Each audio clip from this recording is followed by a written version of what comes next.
ating song is Dance in Freedom. Where the Spirit of the Lord is, there is freedom. Amen. Where the Spirit of the Lord is, there is freedom. Sigaw, where the Spirit of the Lord is, there is freedom. Here we go. 1, 2, 3, 4.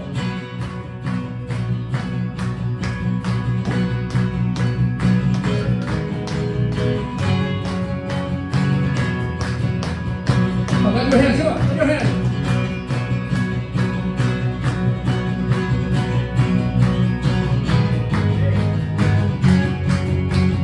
Whoa, oh, oh, oh, I am living in freedom, living in freedom. Whoa, oh, oh, oh, Jesus lives inside of me, now I'm alive and free. Whoa, oh, oh, oh, I am living in freedom, living in freedom. Whoa, oh, oh, oh, Jesus lives inside of me. Verse 1.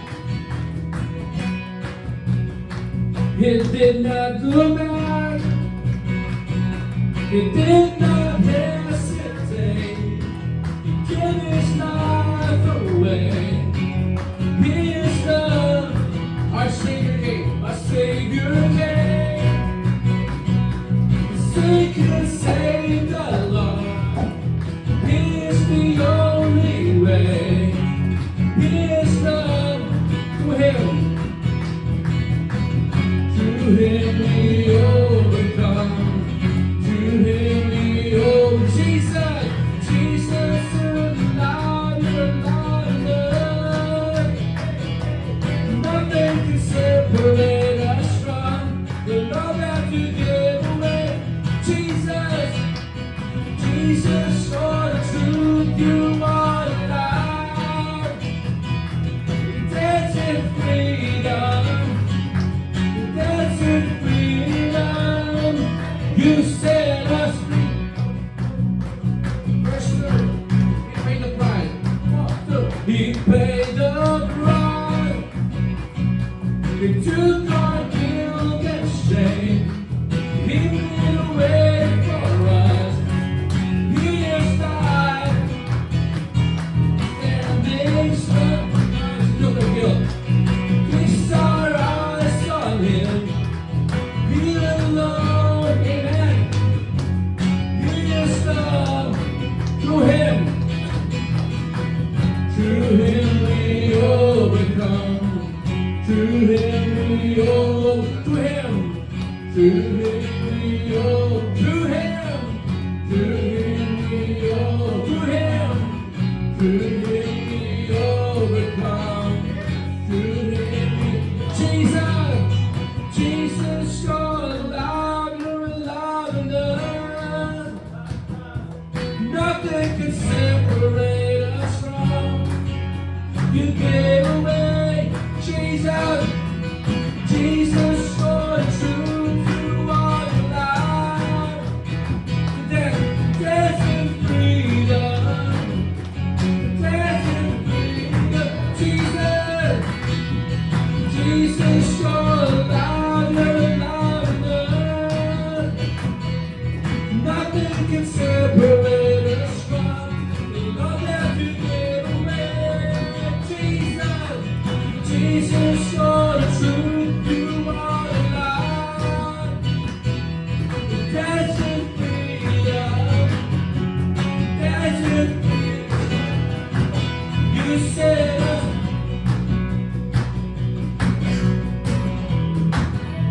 Right. Kami yung kakatay lang. Mayong. Alright, ito lang. Alright. Diba parang may cheering tayo? Cheering. Come on. Come on. Come on. Oh yeah. Oh yeah. Oh yeah. Come on, baby. Oh yeah. Hey. Whoa, whoa, oh, oh. Come on. Whoa, oh, oh, oh. Come on. Whoa, oh, oh, oh. One more time. Whoa, oh, oh, oh. Come on, one more time. Whoa, oh, oh. Yeah, louder. Whoa, oh, whoa, oh, oh, oh. Whoa, oh. All right, let's sing it now. Oh, whoa, oh, oh, oh. I am living in freedom, living in freedom. Whoa, oh. Jesus lives inside of me. Now I am alive with me. Oh, oh, oh, oh. I am living in freedom. Oh, oh, oh, oh. Jesus lives inside of me. Now I'm through him. Through him we overcome. Through him we overcome. Through him we overcome. Yes. Through him we overcome. Come on. Through him we overcome. Through him we.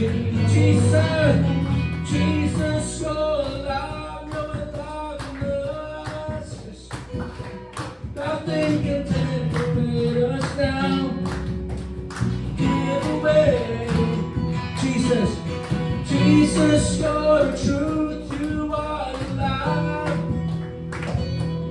Dance in freedom, dance in freedom.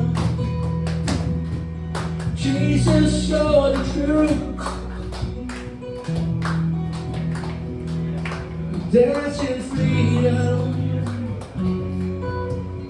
dance in freedom.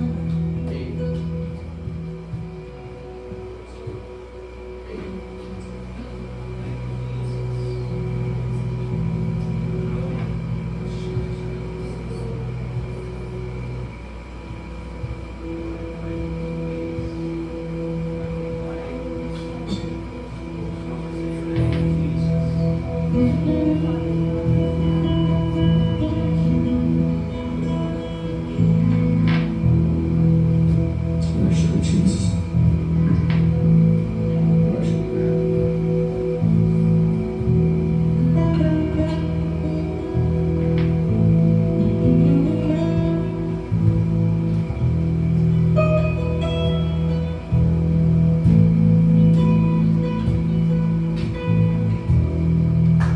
Worship you, God.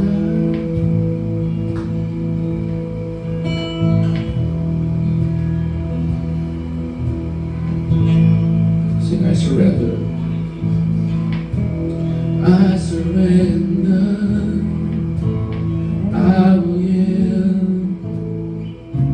and I will bow down, and I will live,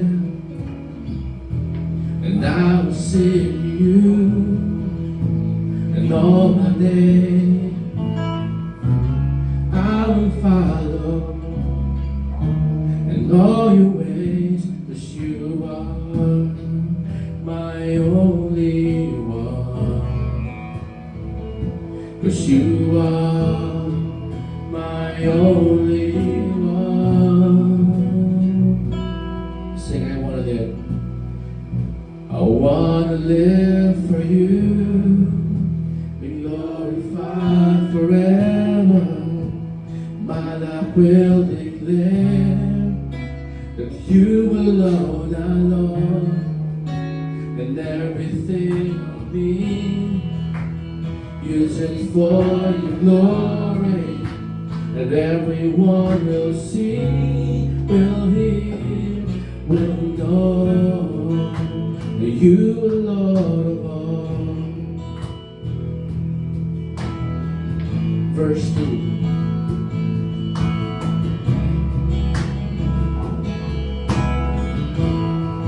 I will worship, and I will worship, and I will pray, and I will lift up your holy name. I will give you, and I will give you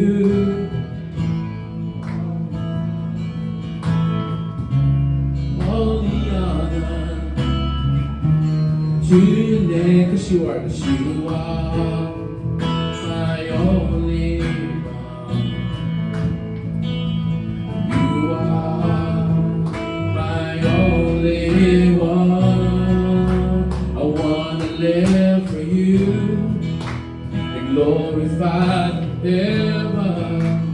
My life will declare you alone are Lord, and everything of me, use it for your glory, and everyone will see, will hear, will know.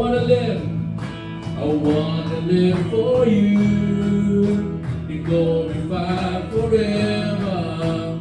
My life will declare you alone, our Lord, and everything of me. Use it for your glory, that everyone will see, will hear, will know you alone, O Lord.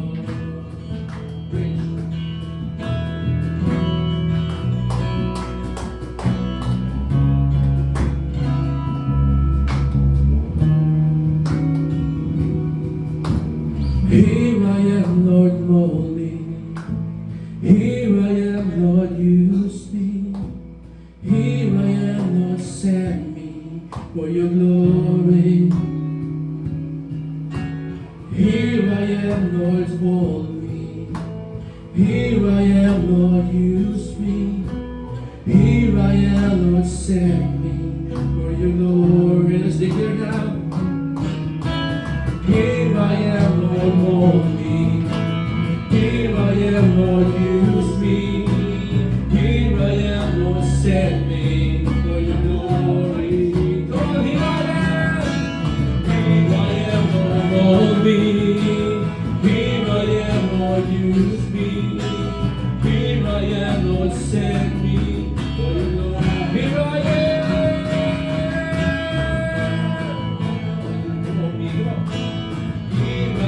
Lord, use me. Here I am, Lord, send me. Fill this place with worship.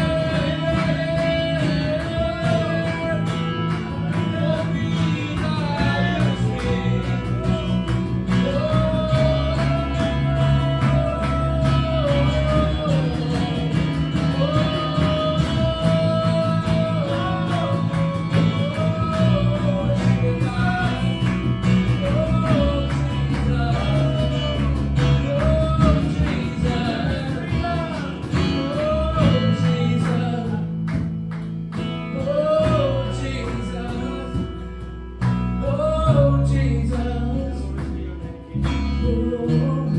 Here I am. Here I am, Lord, mold me. Here I am, Lord, use me. Here I am, Lord, send me. Sing that to Jesus. Here I am.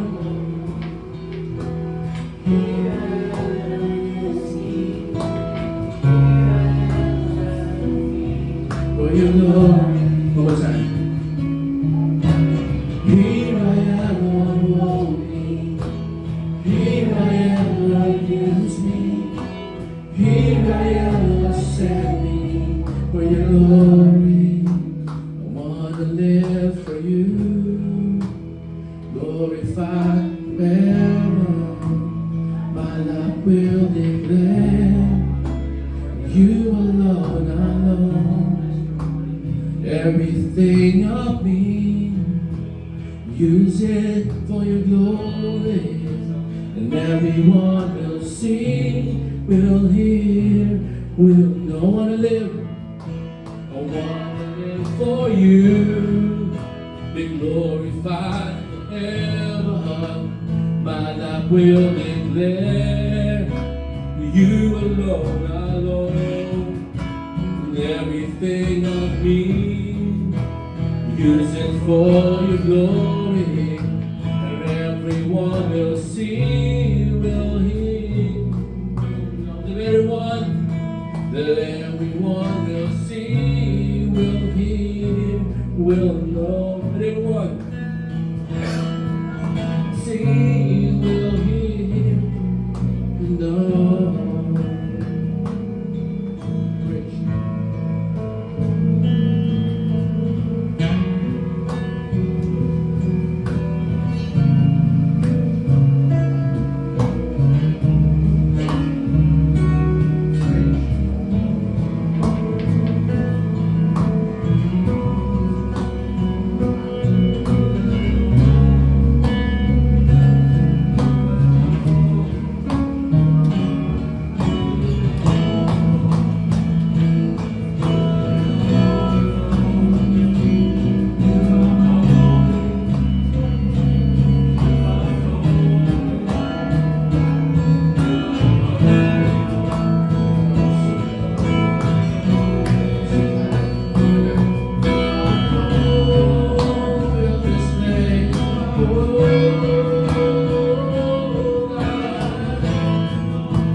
Tunay nga, Panginoon, kami po ay malayang magpuri, Panginoon.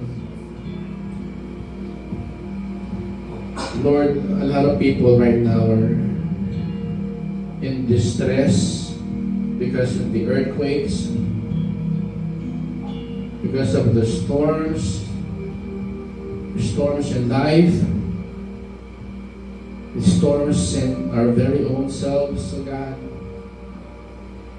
That this day, O God, we declare freedom.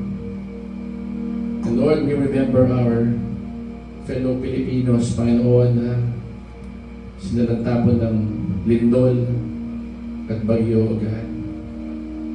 We pray for comfort. We pray for peace.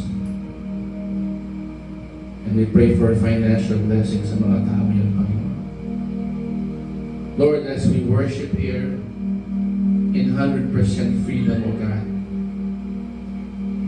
we dedicate our voices, our lives, our soul, everything that we are, everything that we have sa iyo, Panginoon. Move in this place, O God. Move in this place. Hallelujah. Move in this place, Lord God, in the name of Jesus. Lord, I just feel like praying for somebody here, Panginoon, who is suffering from depression, from sickness. Be released in the mighty name of Jesus Christ of Nazareth. In Jesus' name, be freed from sickness, be freed from depression, from oppression. We declare freedom in the name of Jesus. Oh, hallelujah. Lord God, mangusap ka sa araw na to sa amin, Panginoon. Sa mensahe kami maririnig, Panginoon. Speak to our hearts, O God. Give us an open ears and an open mind, O God, to listen and to accept, O God, the messages that you have for each and everyone who is here. Again, O God, bless our service and bless everybody who is now having their church services. Be glorified, be magnified. In Jesus' name we pray. At lahat po na nagmamahal sa Panginoon ay pumalakpak at magsabi ng Amen. Amen, amen. Hallelujah. Hallelujah. Worship to God. Hallelujah. Can I take your seats? Alright. Good morning po and welcome to Grace Revealed Mission Church. Dito po ay we establish relationship sa Panginoon through the grace of our living God.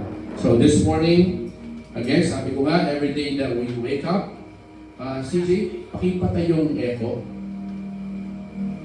Echo. Hallelujah. Praise, praise. Alright.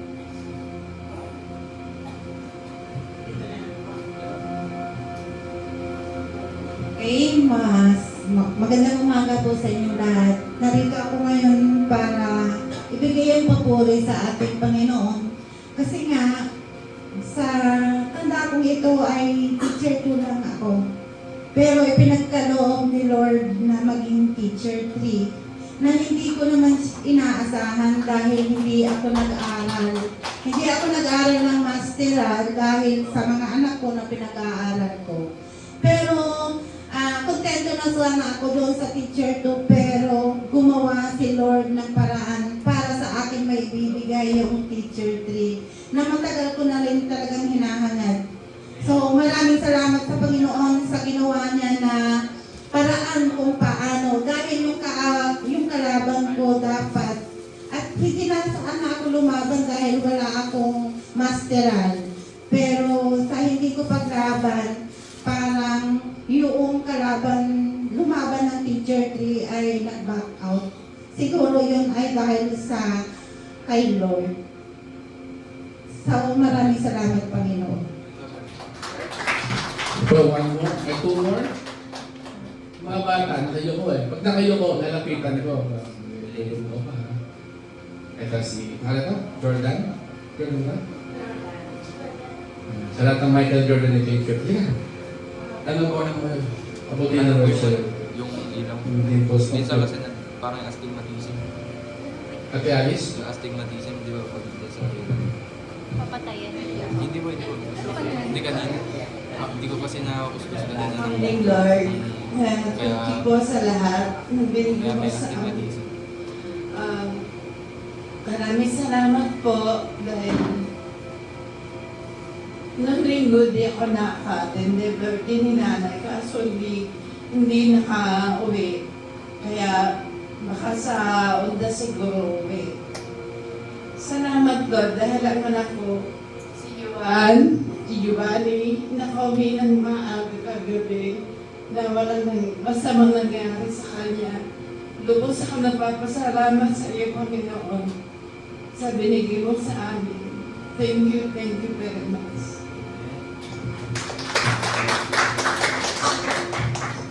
Isa pa. Isa pa. Si Enjoy. Ha? One more. Ito eh. Alam nyo, share ko na lang, konting share lang. Ha? Ako po kami po ay nagagalak ni Pastor to hear na si Kuya Ed ay isang musician. I've been praying for the longest time for God to bring the musicians here. We have Miko now with us. We have CJ. And we have Maestro Ed. And si Pastor po musician din. Right? Kuya Ed, any short message po? Para mayor. Ayan, magandang umaga po sa inyong lahat. Kuya Freddy po ako, Kuya Ed kung minsan. Ayan po. Siguro magpapasalamat lang po ako sa Panginoon dahil po sa paggising namin, maayos ang pakiramdam namin. Kung minsan kasi masasakit yung mga katawan namin eh. Ngayon kanina parang magaan yung loob namin, magaan yung pakiramdam namin. At tuloy, nakapaglaba pa nga ako eh. Naglaba ako eh. Hindi pa ako nagsasapay. Nagpunta na ako dito para, yan po, nagpapasalamat kami sa Lord dahil sa kalusugan namin na andito pa kami para sa buhay. Siguro, ito na yung, hindi ko alam kung basta nararamdaman namin na masaya kami. Salamat po. Thank you po. Ang tunay na musikero daw may chan si Pastor, si Kuya Fred. Kasi yung mga instruments namin, pinapatong dito. Yun ang purpose ng chan. One more. Oy, Tita G. Ito. Hindi si Korea dito to ha. Tita G yan, Tita G. Magandang umaga po sa inyo. Sa matanay ko na po, ito ko konti lang naman tayo.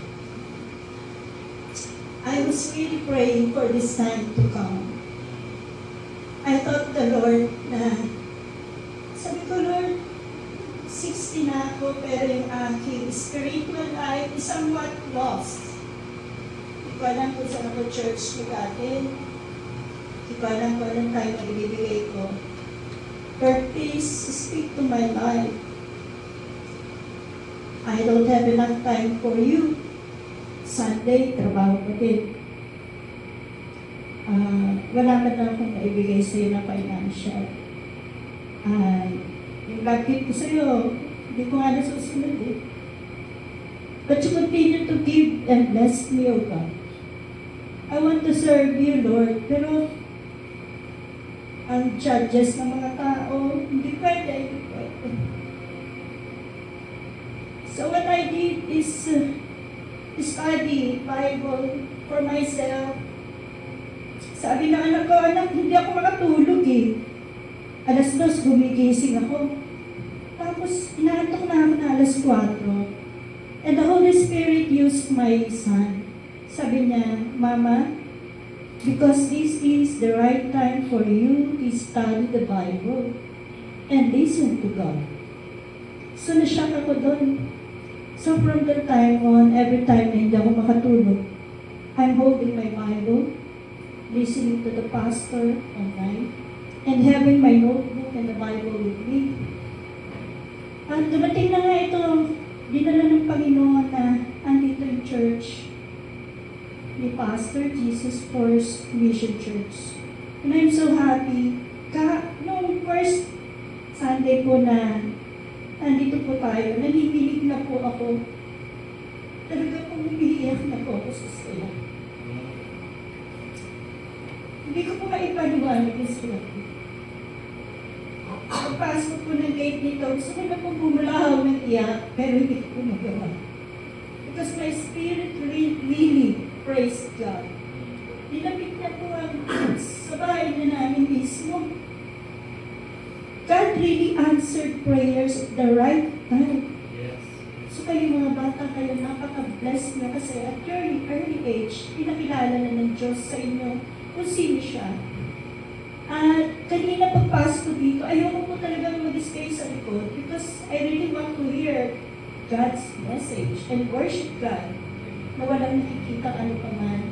Sa pag-upo ko po dito, hindi ko na po talaga mapigilan iyak ko.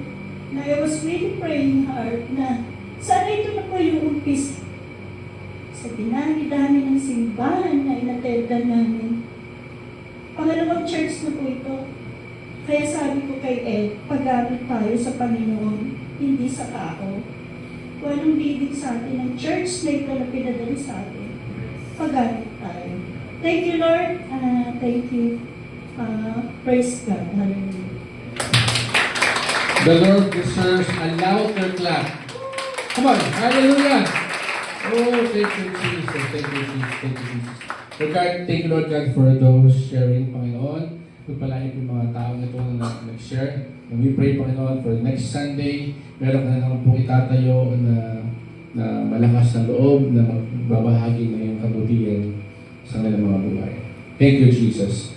Amen. At this point, we're now going to listen to the heart of the service. Ito po ang salita ng Panginoon to be led by Pastor Vic.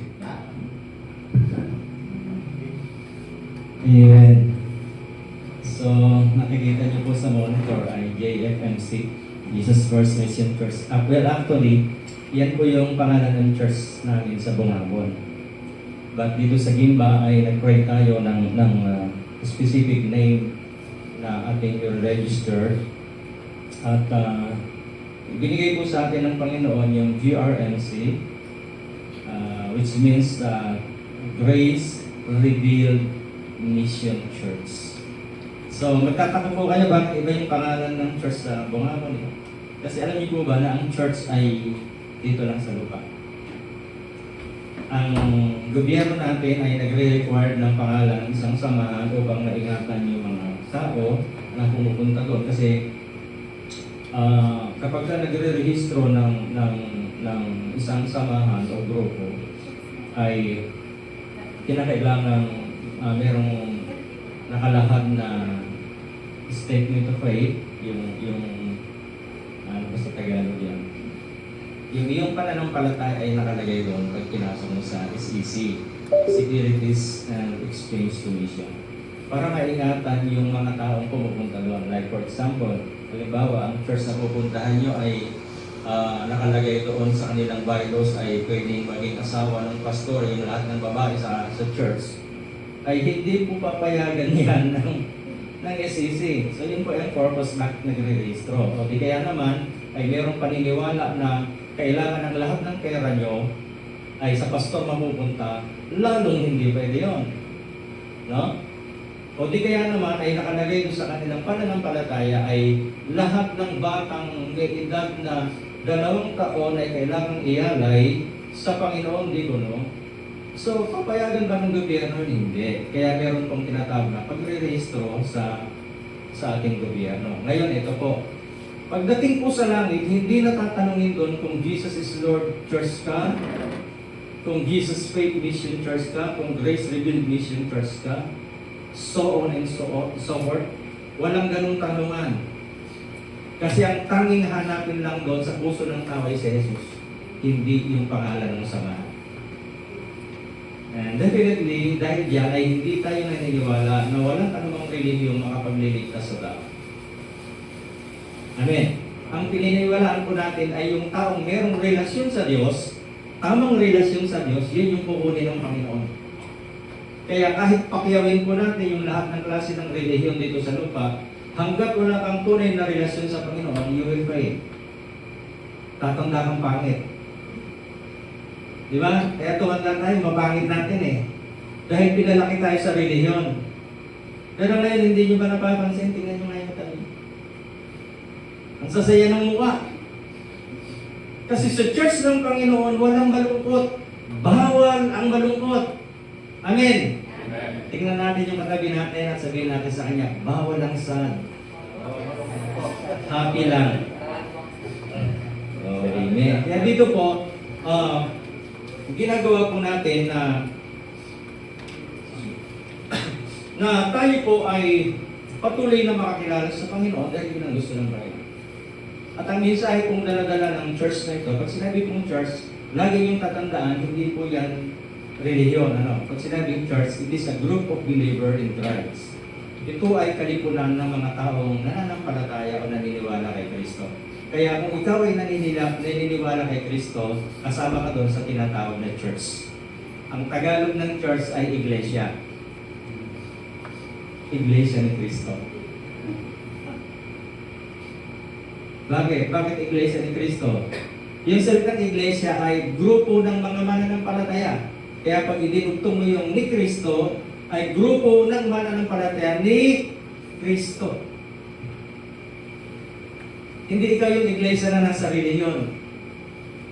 Di ba? Lagi ko ang bilang ko ay iglesia ni Kristo, sabi nila.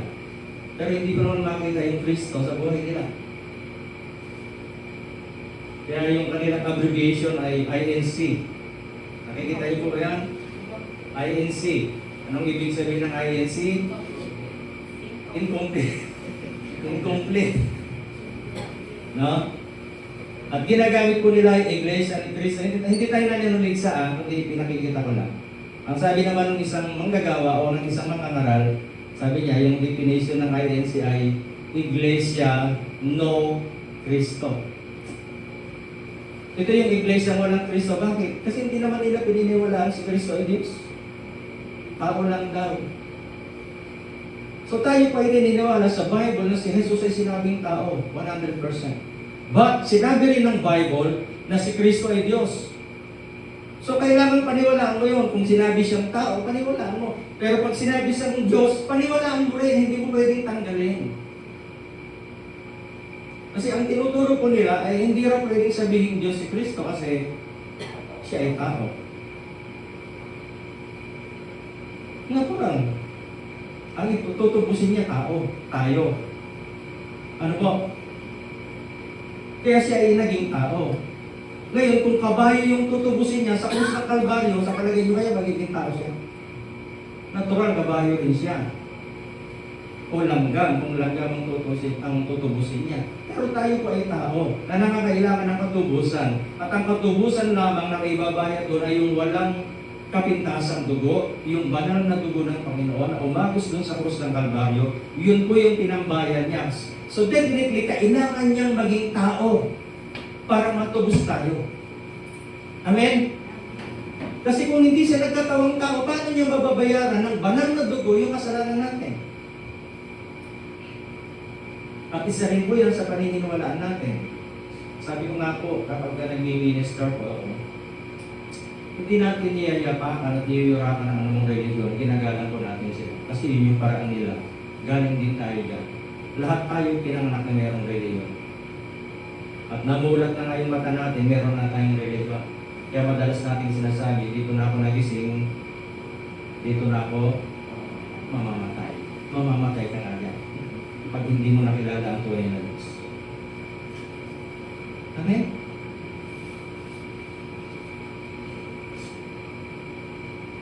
Hindi ito ang topic natin, pero gusto kong sayasanan mo. Di ba? Medyo lumawak-lawak. Hindi natin pwedeng sabihin, tao lang siya. Tinatagap natin na tao siya. Pag ang lalaki po ba, at ang isang lalaki ay nagsama, ngayon kinakasal na, mabubuntis ba yung isa sa kanila?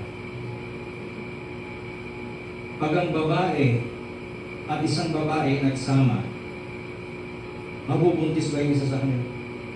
Unless, excuse me, may isang lalaking sumipin. Dito po, tayo, Ipinanganak tayo merong tatay, merong nanay. Nagsama yon. Yung tinatawag na sperm cell and egg cell, kailangan magsama. Pag hindi nga nag-meet yan, hindi mabubuo yung tao. Tama? Si Jesus ba may tatay? Wala. Kasi hindi naman siya anak ni Jose. Siya ay nagbuntis sa pamamagitan ng Espiritu Santo isang araw at lumaki yung tiyan ni Maria. Now, kung si Jesus ay hindi galing sa sperm cell o egg cell ng isang tao, bakit mo siya tatawagin tao? Ako kanya? Kahit 100 taon na magsiping ang isang lalaki sa kapwa lalaki, hindi mabubuntis yan. O ang isang babae sa kapwa babae, kahit 100 taon, hindi magbubuntis yan. Unless na isang babae at isang lalaki magsiping. At pag nag-meet yung sperm cell and egg cell, mabubuo yung tao. Amen. Si Jesus, hindi siya galing sa ganun. So doon pa lang po, kahit hindi babasahin ng Biblia, common sense lang, maiintindihan mo na si Jesus ay hindi lamang tao. Dumaan siya sa katawan ng tao, kaya siya naging tao. Amen. Kaya tayo po, tinatanggap natin na ang sinasabi ng Bible, He is man 100%. Yes, we agree. But He is God, kasi sinabi rin ng Bible, siya ay anak ng Diyos. At siya ay galing sa Diyos mismo. Amen. At itong anak ng Diyos isang araw, bumaba dito sa lupa. Sabi po ng John 1:17, for the law was given by Moses, but grace and truth came by Jesus Christ. Kung papansin niyo po, the law was given to Moses. Halimbawa po ito yung law, ibinigay kay Moses, halimbawa ito si Moses. Sabihin, para lang siyang isang bagay na nilagay sa pangangalaga ni Moses. Then, sabi po doon, but grace, ang biyaya, and truth at katotohanan ay dumating. Saan? Sa pamamagitan ng person ni Jesus. Hindi po kung ito po ay law o kautusan, ibinigay kay Moses. Ibinigay. Ngayon, yung biyaya naman, halimbawa ito ay biyaya at katotohanan, sabi po dyan, dumating at nagkatawang tao. Ang sabi po ng John, chapter 1, verse 14, 12, 13, 14, 15, 16, 17. So makikita ba natin doon na yung biyaya at katotohanan dumating in the person of Jesus Christ. At ito po yung mensahe ng church natin. Itong church na inyong pinuntahan ngayon, itong church na pinapakilala namin sa inyo, isa-isa lang po ang dala. Hindi natin dinadala yung kautusan. Bakit? Kasi mayroon ng Kristong nagdala ng biyaya at katotohanan. At ito po yung mensahe ng mabuting balita namin gustong ipahayag sa inyo. Kaya nga ang ganda ng pangalan ng church na ito. Grace Revealed. Yung biyayang nahayag. Yun po yung ating ibibigay sa tao. Kasi kapag hindi po ito naintindihan ng tao, pag pinagsama po natin yung law, yung batas at yung biyaya at katotohanan, tawag po diyan labo-labo. Ang kautusan po, yan po ang dalang mensahe ng relihiyon. Ano po, ano yon? Magpakabait ka. Bawal yung ganito. Ganito lang ang gagawin mo. Tanong, kaya niyo po bang magpakabait? Isa pa, ang dalang kautusan ng kautusan ay huwag kang magkakasala. Dahil the moment na magkasala ka, you will die. Tanong, sinong tao rito ngayon sa loob ng church na ito ang hindi nagkakasala? Kaya niyo po bang magkasala? Sabihin nyo na, tumayo kayo sa gitna. Pastor, ako hindi ako nagkakasala. Wala. Alam niyo bakit ibinigay ang utusan? Kasi nung panahon na yun, wala pa si Kristo. Wala pa yung Espiritu Santo. Kaya kinakailangan ang tao ay sumunod dun sa batas dahil yun po yung guide para mabuhay ka ng tama. But, ang tanong po, may nakasunod ba 100%? Wala. Yung 10 nga lang, hindi natin masunod. Kunin ko yung isa. Ipangilin mo ang araw ng Sabat. Ibig sabihin, gawin mong special yung isang araw na yon. Kung Sabado yun o Linggo, pinagtatalunan yun eh. Sabi nung Sabadista, Sabado raw. Sabi naman natin, hindi, Linggo. Pinagtatalunan. Hindi kasi naintindihan yung tunay na kahulugan kasi ang Sabat po, ang ibig sabihin ng Sabat ay rest, pamamahinga. Sa unang panahon ng pagbibigay ng utusan, ang pamamahinga nila, hanggang ngayon ginagawa ng mga Hudyo yan kasi nasa bakas pa rin po sila. Ayaw nilang tanggapin si Jesus.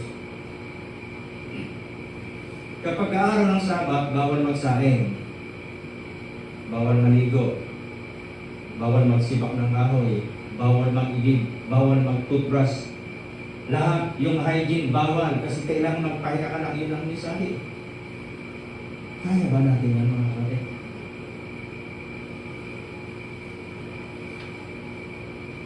Isa lang, o sabihin na kung Linggo o Sabado, sabi doon, walang magtatrabaho. Pero kapag araw ng Sabado, o gawin na natin araw ng Linggo, nape-perfect po ba natin yung buong panahon ng ating buhay na kapag kalinggo na sa church tayo? Hindi, kasi minsan may mga importanteng bagay. O paano na kung mahatulan tayo ng Diyos doon, bigla kang mamatay dahil doon sa kasalanan mo na yun. Kaya ang kautusan na hindi matupad-tupad ng tao, tinupad ni Jesus doon sa krus. Para sa iyo, para sa tao. Kaya ngayon hindi na nakadepende ang kaligtasan ng tao sa kanyang pagsunod mismo. Ang kaligtasan ng tao ay nakadepende doon sa ginawang pagsunod ni Jesus. Kaya kailangang maniwala ka at tanggapin mo si Jesus sa buhay mo. Hindi relihiyon. Bakit? Kasi walang relihiyong napako sa krus. Si Jesus lang ang tanging persona na napako sa krus. Kung kaya't ang kaligtasan, sabi ko sa Aklat ng Mga Gawa, ay walang ibang pinagkatiwalaan na ibigay kundi sa pangalan lamang ni Jesus. Amen. Kaya, ibig sabihin, hindi tinitignan ng Diyos yung pangalan ng church. Although kailangan niya ng gobyerno. Nakuha niyo po ba?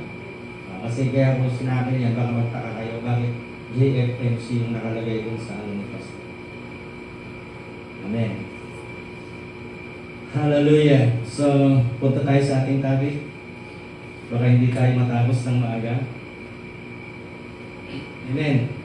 Pero kung gusto nyo sumunod sa kautusan, ang kautusan ko nagsasabi, yung araw ng Sabat ay 24 hours. Nakailang oras na tayo? Di ba? Anong oras tayo nagsimula kanina? 9:20. Ang 24 hours ay matatapos bukas ulit ng 9:20. Kaya niyo po ba mga kapatid, walang uwian? Yun ang kautusan. Pero dahil tinanggal na tayo ng Panginoon sa kautusan, kahit mamaya before 12, pwede na tayo matapos. Dahil wala na tayo sa kautusan. Amen? Magandang balita. Tinubos na tayo sa kautusan ng Panginoon. Hallelujah. Excuse me. So, kagabi ay tumatawal-tawal pa si Pastor Vic, ano po?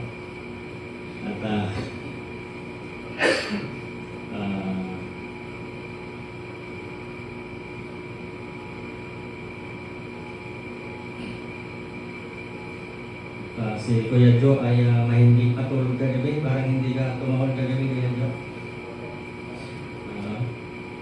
Okay.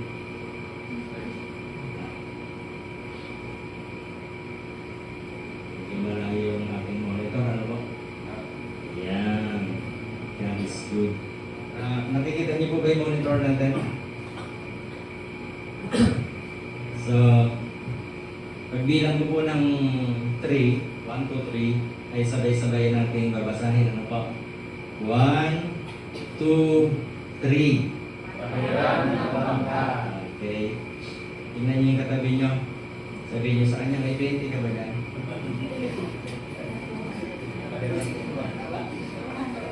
Pwede ba?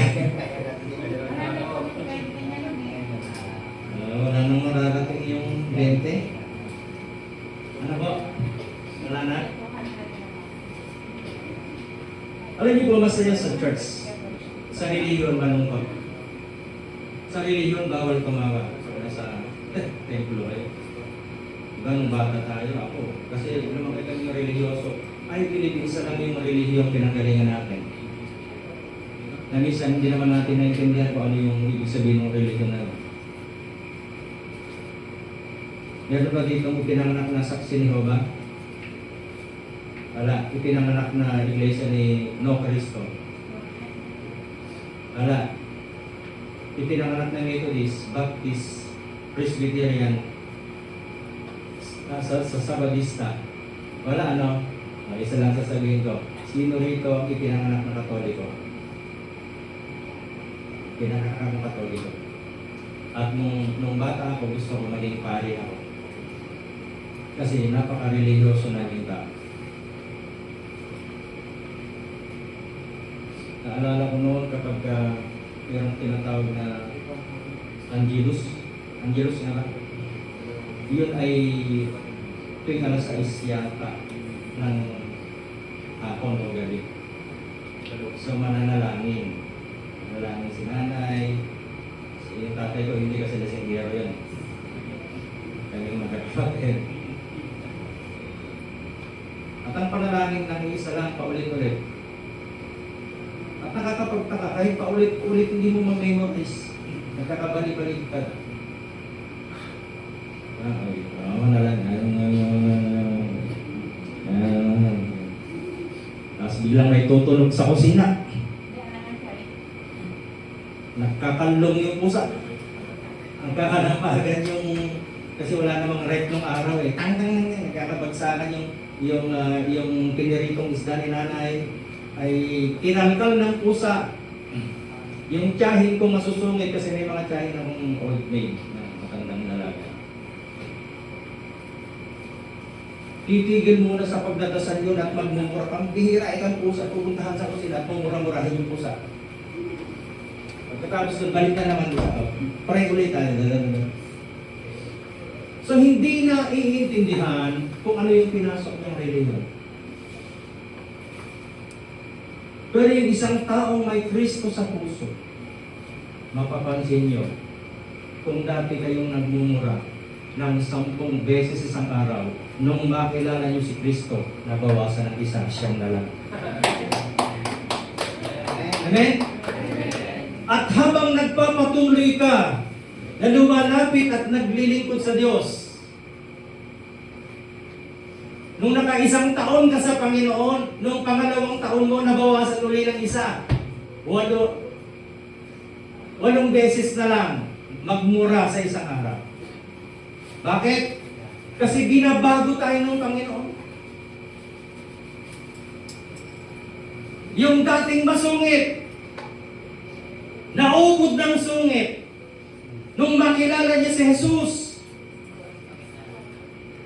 Ano Ate G? Masungit, sungit na lang. Eh, nagbago? Hindi ikaw yun, Ate G. Kaya red, witness. Ibig sabihin may nagbabago. Bakit? Meron kasing Kristo na buhay na nakatira doon sa loob. Kaya yun po yung mensahe ng salita ng Diyos. Hindi ka man mabago nang bigla, ang kailangan lang magpatuloy ka.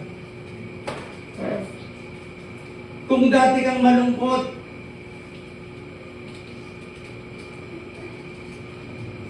pag nakilala mo si Jesus, imposibleng bukas ulit malungkot ka. Dahil sabi sa Bible, He is the Prince of Peace, siya yung prinsipe ng kapayapaan. Ang isang taong merong kapayapaan, lumalayas yung kalungkutan, tandaan mo yan. Amen? Kasi meron kang peace of mind, peace of heart, na hindi yan matutagpuan sa relihiyon. Sa relihiyon kasi papahirapan kayo ng pastor doon o ng mamamaran. Lahat ng katago-taguan yung kasalanan, dudot-dutin. At sasabihin niyang, you are not worthy before God. Kaya kailangan magsisi ka, maglubena ka, gawin ganito, gawin ganito. Magbigay ka ng malaki para patawarin ka ng Diyos. Hindi ganoon ang mensahe ng kaligtasan. Ang Diyos po natin ay alam niya tao ka eh. Marupok.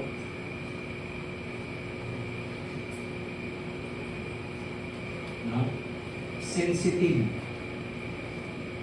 Hindi ka lang nangitian, galit ka na. Hindi ka lang nangitian, galit ka na. How much more kung hindi ka nakautang? Susumpain mo yung kapitbahay mo. Pero pag meron kang Kristo sa buhay,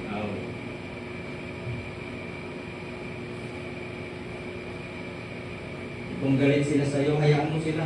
Kung naigit sila sa iyo, hayaan mo silang mamatay sa inggit. Basta ikaw pumunta ka sa langit. Kung ayaw nilang sumama sa iyo papunta sa langit, hayaan mo sila. Huwag kang sumama sa kanila papuntang impyerno. Yan ang mensahe ng Ebanghelyo. Amen? Lumukay ka kasama si Kristo. At ang nakakatuwa, last Sunday, bangka na naman. Nung last Sunday yata, bangka yung message. Let us go over onto the other side. Doon pala, onto the other side. Kasi isang araw yan tayo sa pavilion nila Kuya Fred at nila Ate Jude. Bakit? Kasi hindi na tayo kakasya rin. Amen? Andun yung pavilion eh. Kaya, let us go over onto the other side of the lake. Dito kasi bakanting lote. Malay natin, benta sa atin yan. Bakanting lote dyan. Diba? Malay natin, bigay sa atin yan. Actually, nung unang araw namin dito, pinaki ako ng matanda. Sabi niya, sino kaya nagtapon ng pinagbintang pa? Tapon ng basura dyan ng mga tiles. So, baka may plano sa kanyang Panginoon. Amen. So, punta tayo sa ating topic. Pahiram ng bangka, sabi ko niya. Sa English po yan ay lend me your boat. At kinuha yan sa aklat ko ng Lucas. So, tignan po natin ano. Luke chapter 5 verses 1 to 7. Verse 1, one day, as Jesus was preaching on the shore of Galilee, great crowds pressed in on him to listen to the word of God. So, isang araw na po, nung si Jesus ay nangangaral sa tabi sa pampang ng Galilea, lawak ng Galilea, ay sinundan siya ng maraming tao at sinisiksik siya. So, alam niyo, pag popular ka kasi, talagang babalyahin ka ng tao dahil meron silang gustong makuha sa iyo. At karamihan ng mga taong nandoon ay may mga sakit. Libo-libong tao.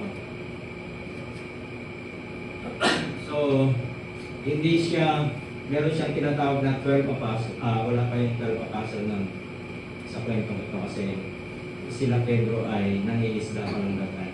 Bakit? Ito siya.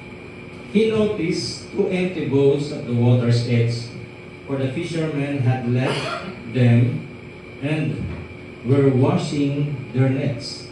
So, napansin niya na mayroong dalawang bangka na nakatambay na sa may pampang.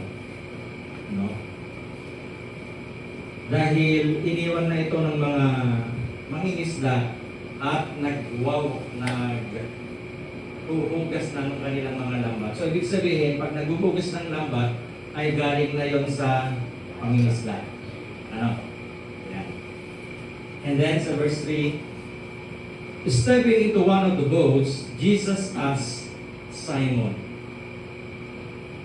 So, si Simon Peter, Simon Pedro, yung may-ari ng bangka, to push it out into the water, so he sat in the boat and taught the crowds from there. So, sabi niya kay Simon, pwede bang iusod mo doon sa medyo alisin mo sa pampang, ibig sabihin ano mo sa tubig. Kasi para hindi siya masiksik ng tao. At mula doon, sabi ko doon, ay sa bangka, ay nagturo siya ngayon, nag-aral siya. Nagturo siya.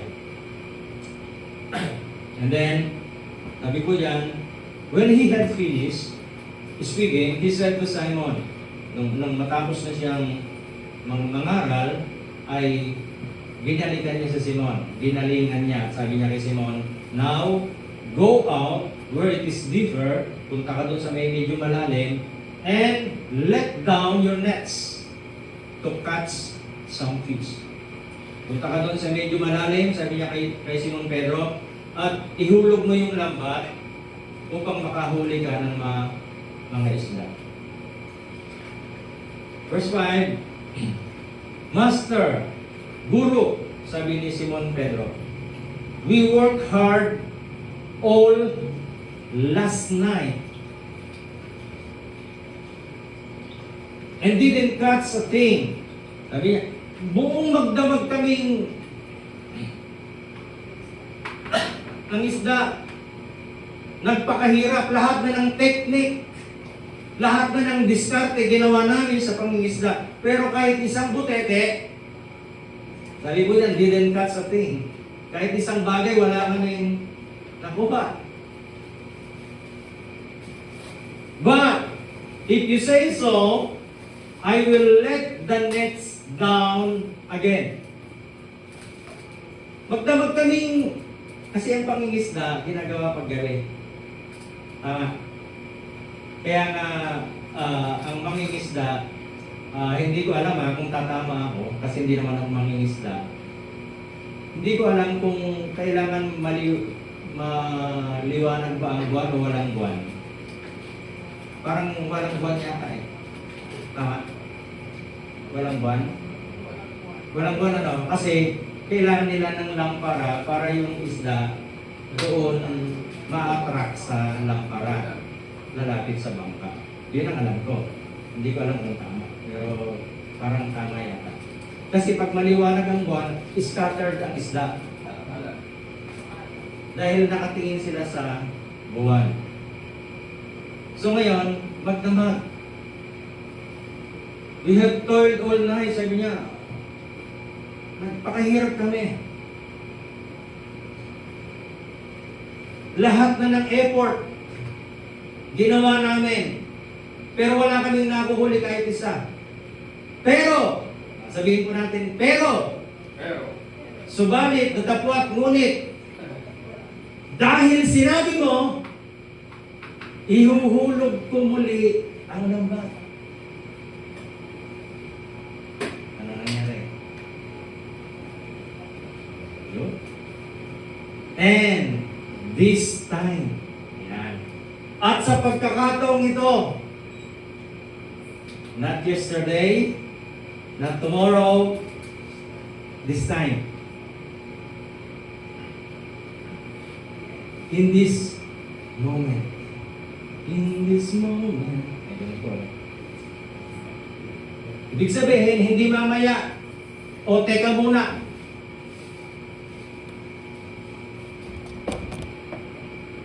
In this time, sabi ko ng Bible, their nets were so full of fish. They began to drown. Sa pagkakataong ito, nang ihulog nila yung bat, kagabi magdamag silang nangingisda, ngayon hinulog nila yung lambat.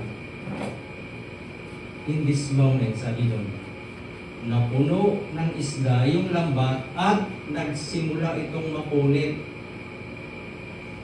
Wow! Bakit? Sa dami ng isda, hindi magkandadala.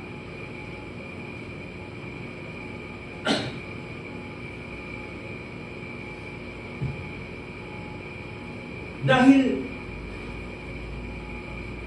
hindi magkandadala, sumigaw si Pedro, hey!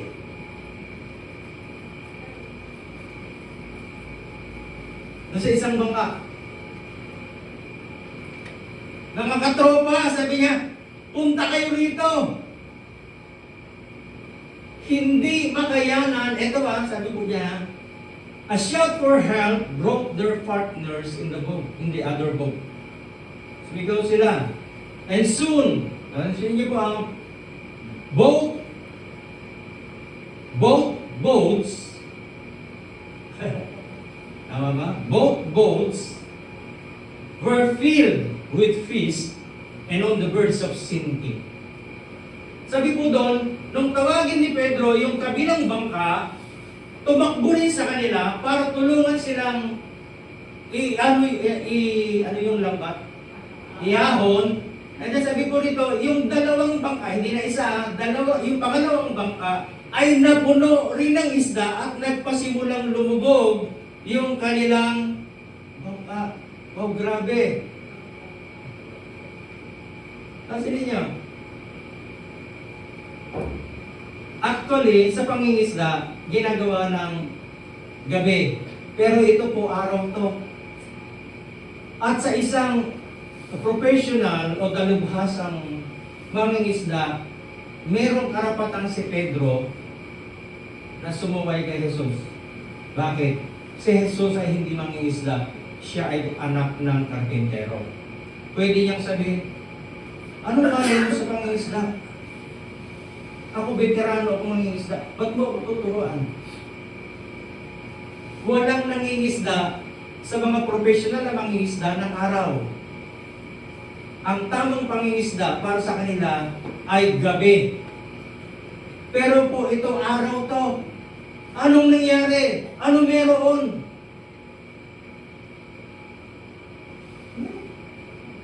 Balikan po natin. Pahiram ng bangka. Sinong nagsasalita? Si Jesus. Kanina niya sinabi kay Pedro. Dahil nangangaral siya, sabi niya, doon sa dalawang bangka na nakagarahe na, nakasabsab na sa pangpang, sabi niya, pwede bang i-push mo ng konti, i-atras mo ng konti doon sa tulo. Meaning to say, hinihiram ni Jesus yung bangka ni Pedro. Isa lang. Ilang bangka yung nakagarahe? Dalawa. Ilan yung sinakyan ni Jesus? Stepping into one. Isa lang yung sinakyan niya.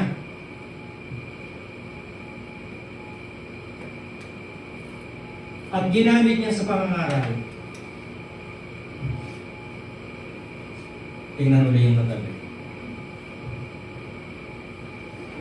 Sabihin niyo sa kanya, kung may hihiramin si Jesus sa iyo ngayon, ipapahiram mo ba?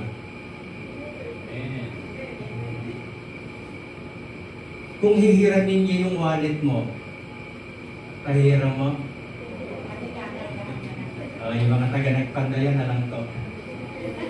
Kung si Governor Umali ay maghahamon sa atin at makikipagpalit ng wallet, makikipagpalit ka ba?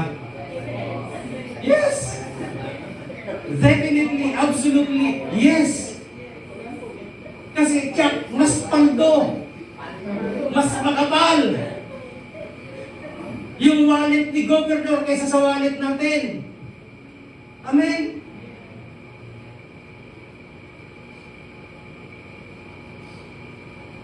Huwag na si Umali. Si Diskaya na lang.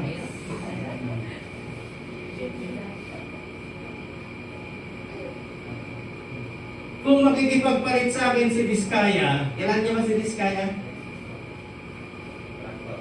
Kontraktor. O si Martin Romualdez kaya. Halimbawa, makita niyo yung kotse ko diyan, sabi niya, ay Pastor, palit tayo ng sasakyan. Sa palagay niyo, hindi ako mapayag. Yung kotse ko, pag minsan nag-overheat na. Allah. Hindi pa siya natatapos magsalita, yes na po Sige, sir, palit tayo. Bakit? Kasi alam mo, mayroong mas malaking biyaya na nasa kanya kumpara sa iyo. Now, who is Jesus? Sabi natin kanina, sabi nila siya ay tao lang. Kung tao lang si Jesus, mga kapatid, malilimitahan siya. Dahil isang tunay na tao limitado. Now, meron siyang part ng pagiging tao sa kanyang pagiging Diyos. Ang sabi ng Bible, Jesus was co-creator and co-owner of the universe. Siya yung kasama ng Ama nung likhain niya ang mundo at kasama siya ang tagapagmana ng mundo. Now, who is Jesus? May-ari ng mundo. Kung may hihiran mo siya sa'yo, ipapahiram mo ba?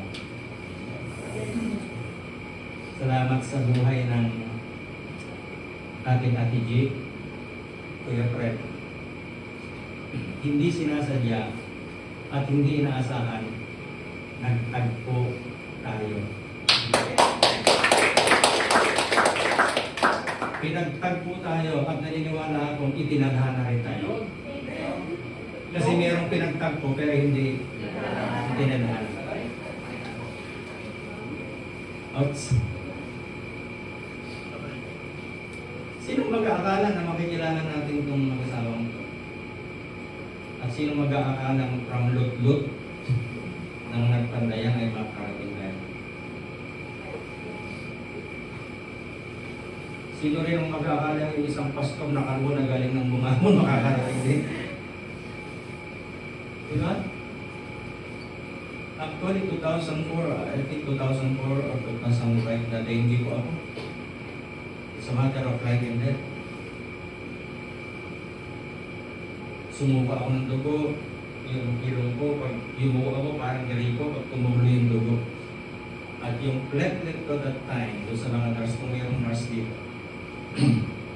ang platelet ko that time ay 15 na, 1.5 na lang.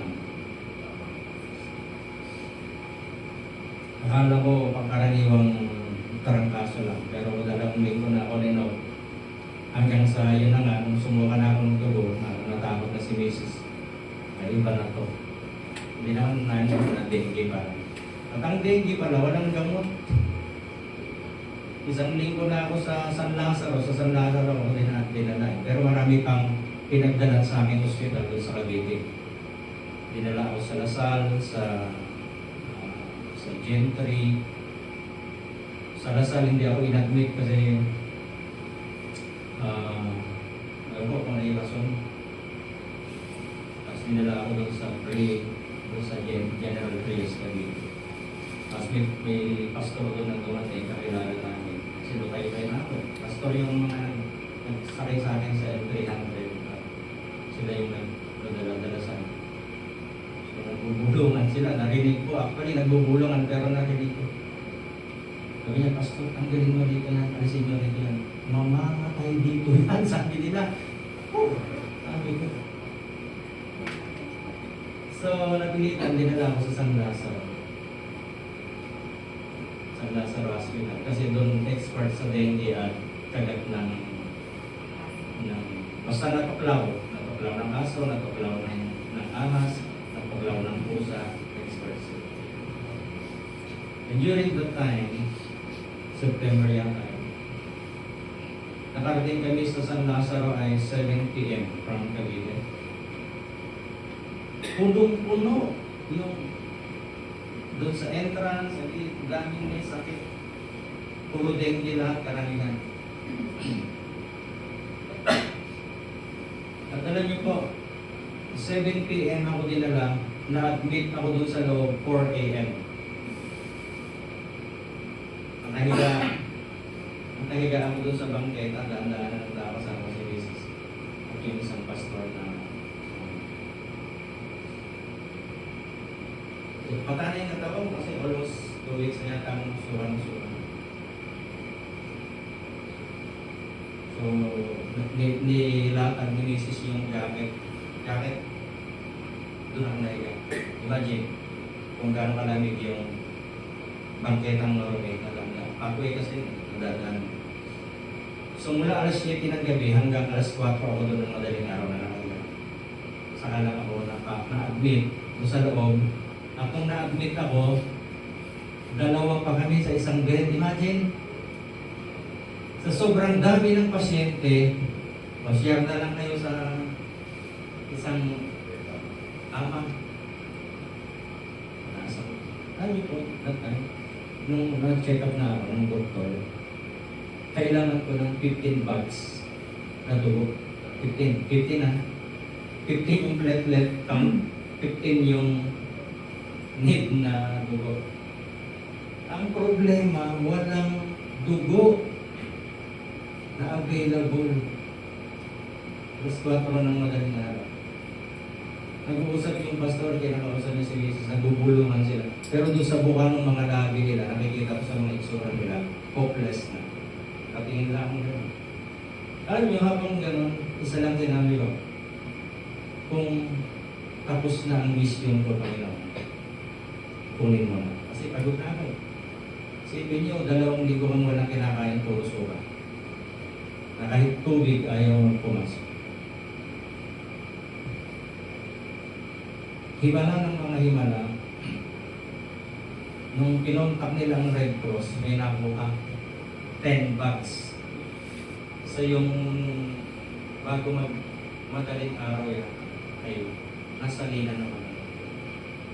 At ito maganda mga kapatid, libre. Kinabukasan may nagpuntahan doon ng mga kapatiran namin from Pandakan. At kasi mahal nila sa pastor. Ako kasi kung saan ako napupunta, ay nai-inlove sa akin yung mga kapatiran. Minamahal nila yung kahit na ako ay pastor na hindi naman ako yung kanilang president pastor. Kaibigan ko yung pastor doon, pero nagtuturo ako doon. Alam niyo po yung kanilang trato sa akin. Tinrato nila akong parang ako yung kanilang pastor. So blessed ako doon sa mga tao. At kahit dito sa Gimba ay nakikita ko rin yan. No? Nararamdaman ko yun sa inyo. Kahit sa pinanggalingan ko sa kuya ko. And then,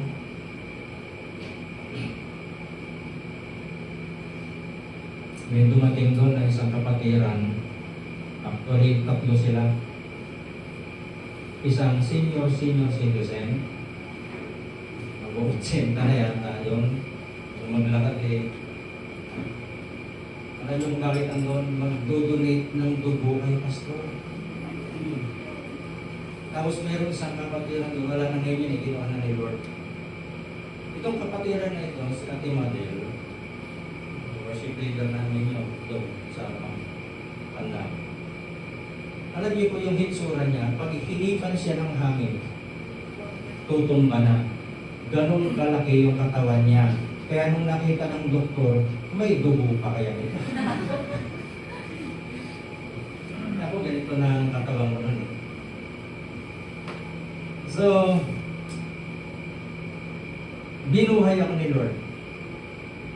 Dahil kung hindi ako binuhay nun, wala ako dito ngayon. Ibig sabihin, nakatakdang magkita-kita pa tayo, mga kapatid.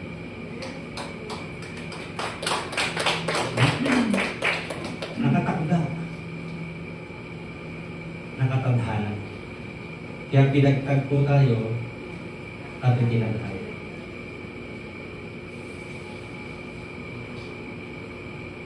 Nung sabihin ko, Lord, kung tapos na yung mission ko, kunin mo na ako.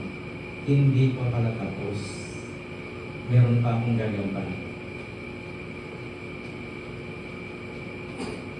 Ano uli yung sinabi ko? Binuhay ako ni Lord, sige Lord, gamitin mo ulit yung buhay. Siguro during that time, sabi ni Lord, teka muna, anak, pahiram muna ng buhay. Ito yung humihiram na hindi niya kinukuha. Kasi yung iba pag humiram, kukunin. Hanggat wala ka ng katas, kukunin sa'yo. Tapos hindi naman marunong magbalik. Di ba? Kaya pag sa Facebook may nangumusta sa inyo, matagal ng pan, 1 taon, 2 taon, 3 taon, tapos biglang nangumusta. Alam niyo na kung ano yung kasunod noon. Oy, kumusta ka na? Alam niyo na kung ano kasunod noon. Ano kasunod noon? Pautang naman. Kaya minsan nakakatakot sumagot doon sa nangungumusta. Amen. Hallelujah. Now,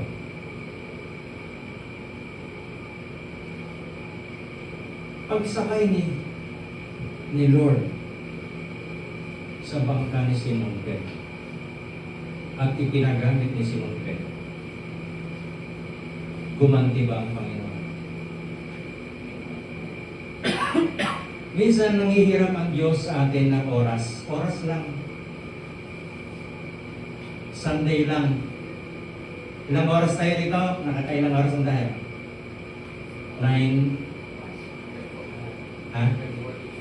Nung nagsimula tayo? 9:20? I think 9:20. 9:20. So, ang oras natin ay ano na siya? 10:42. Nakailang oras na tayo? Isang oras at kalahati. Parang hindi. 9:20, 10:40. Isang oras at 20 minutes. Tama na? Okay. Kung tayo ay nasa batas o nasa kautusan, kailangan 24 hours tayo dito. So bukas pa tayo mag-uwi na, supposedly. Para makumpleto natin at masunod natin yung isa sa mga utos ng Panginoon na ipangilin ang araw ng Sabat. Pero dahil tinubos na tayo ng Panginoon sa mga ganong kautusan, oras lang inihingi niya. Ilang oras? From 9 to 11 actually. Dalawa lang sana. Pero dahil na late na tayong nagsimula kanina, so dapat matatapos po tayo ng 11. Baka sakali matapos. Kung hinihiram ni Lord yung oras na yan, willing ka ba na ipahiram?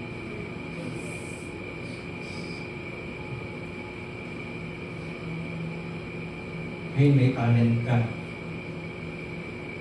Alam ko sa inyo, marami dito magagaling mag-video, okay? Tama? Tama ako? Yes. Kasi Pilipino ka eh. Talent yan ng Pilipino. Pag humawak ka ng mic yan sa video ka, kahit sintonado kakanta yan. Pero pag sa simbahan, sa church, ayaw. Sino rito yung mga dancer? Sa high school, meron natin-ating? Marami po silang lahat po. Oo, kanya. Magagaling kayong sumayaw, pero pag sa church, bakit ayaw niyong sumayaw?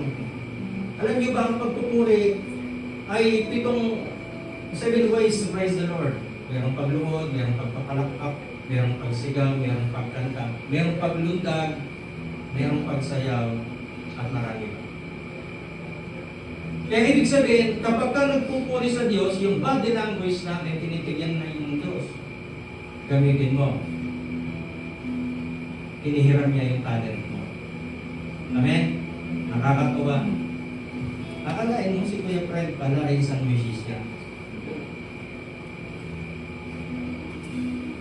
No? Nagsisimula ang church na ito kasi church niyo po ito. Actually, church niyo ito. Isang araw mawawala si Pastor Vic dito.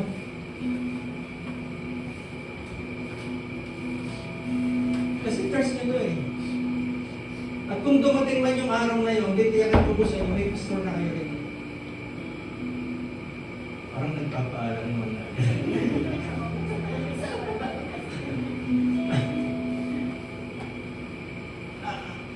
Ang buhay po natin ay pinagkagamit natin sa Diyos. Salamat Diyos sa talento. Salamat sa offer. Ito yung correct. Actually, hindi talaga kami magkakilala. Pinagamit na nila itong lugar. No? Para po sa kalaman ng lahat, walang